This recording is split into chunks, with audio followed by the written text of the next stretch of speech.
السلام علیکم ورحمۃ اللہ وبرکاتہ۔ میرے عزیز دوستوں، بزرگوں اور مسلمان کے بھائیوں، نوجوانوں اور ماؤں بہنوں سے گزارش ہے، استدعا ہے کہ مسجد ابو بکر صدیق رضی اللہ تعالی عنہ جو کہ اس وقت زیر تعمیر ہے، یہ علاقہ کنگن کے ایک محلے میں پاؤ مالا ہے، اس میں یہ مسجد بنی ہے۔ کچھ سال پہلے ایک منزل پر مشتمل تھی، لیکن جگہ کافی تنگ ہوتی ہے، نمازیوں کو بڑی مشکلات کا سامنا کرنا پڑتا ہے کہ جب زیادہ لوگ ہوتے ہیں تو پھر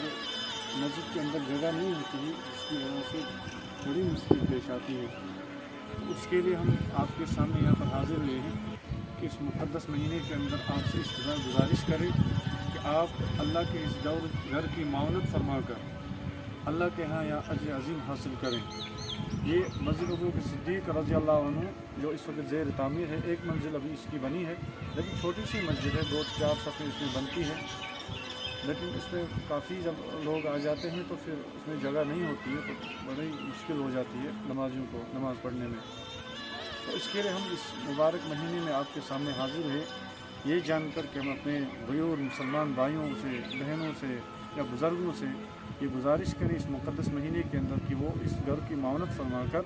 اللہ کے ہاں اجر عظیم حاصل کریں۔ آپ بخوبی جانتے ہیں کہ اس مبارک مہینے کے اندر اللہ تبارک و تعالیٰ کیا ارشاد فرماتے ہیں، حضور صلی اللہ علیہ وسلم کی کیا تعلیمات ہیں کہ اس مبارک مہینے کے اندر ایک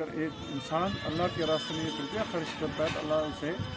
70 گنا بڑھا دیا جاتا ہے، 70 روپیوں کا اجر دیتا ہے، یہاں تک کہ اس سے بھی زیادہ اللہ کی شان ایسی بڑی ہے، اللہ کی شان میں کوئی کمی نہیں ہوگی، اس سے بھی زیادہ عطا فرمائیں گے۔ اور اللہ تعالیٰ ارشاد فرماتے ہیں قرآن میں کہ اللہ تعالیٰ کے گھروں کو وہی لوگ آباد کرتے ہیں جو اللہ پر اور آخرت پر ایمان رکھتے ہوں۔ حدیث پاک میں حضور صلی اللہ علیہ وسلم ارشاد فرماتے ہیں، جس نے پرندے کے گھونسلے کے برابر مسجد بنائی، اللہ اسے جنت کے اندر ایک محل عطا فرمائیں گے۔ تو آپ ان حدیثوں سے واقف بھی ہیں، لیکن اتنی بڑی فضیلت ہے کہ اگر چھوٹی سی پرندے کے گھونسلے کے برابر بھی کوئی انسان مسجد بناتا ہے، اس کا مطلب یہ ہوتا ہے کہ اگر کسی شخص نے، علماء نے لکھا ہے کہ اس میں اگر کوئی شخص کسی بھی طریقے سے حصہ لے،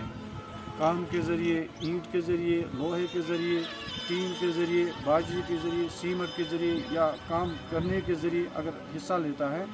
انشاءاللہ ضرور امید ہے کہ اللہ اسے اس کا بدلہ ضرور دیں گے آخرت کے اندر، دنیا بھی انشاءاللہ عطا فرمائیں گے اور آخرت کے اندر تو ضرور ہی اس کا عطا فرمائیں گے، یہ محال اس کو انشاءاللہ نصیب ہوگا۔ تو آپ حضرات سے بس یہی استدعا ہے کہ اس کو اب ہم آگے پائے تک پہنچانے کے لیے ہم کام شروع کر رہے ہیں، اس میں اگر آپ اپنا تعاون پیش کریں گے، اللہ تعالیٰ آپ اس تعاون کو، پاک مال کو اپنے بارگاہ الہی میں قبول فرمائیں، اور جو بھی اس میں حصہ لے گا ہم دعا گو ہیں اس کے لیے، اللہ ان کے ان روزوں کو قبول فرمائیں، تراویح کو قبول فرمائیں، ان کی تمام مشکلات کو دور فرمائیں، تمام جائز مقاصد کو پورا فرمائیں اللہ تعالیٰ۔ آخر میں بس یہی استدعا ہے، جو بھی جس طریقے سے اس کی مدد کرنا چاہتا ہے، اکاؤنٹ نمبر یہاں پر اس میں بورڈ میں دیا گیا ہے،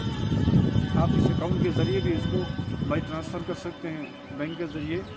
اور بائی کیش کوئی دینا چاہے اس کے لیے بھی راستے کھلے ہیں، کوئی ٹیم کے ذریعے امداد کرنا چاہتا ہے، کوئی باجری کے ذریعے، سیمنٹ کے جس طریقے سے کوئی امداد کرنا چاہتا ہے اس کے لیے راستے کھلے ہیں۔ اللہ کی اس گھر کی معاونت کے لیے آپ اپنا تعاون پیش کریں، اللہ تعالیٰ آپ کے ان پاک مان کو اپنے بارگاہ الہی میں قبول فرمائیں۔ وآخر دعوانا ان الحمد للہ رب العالمین۔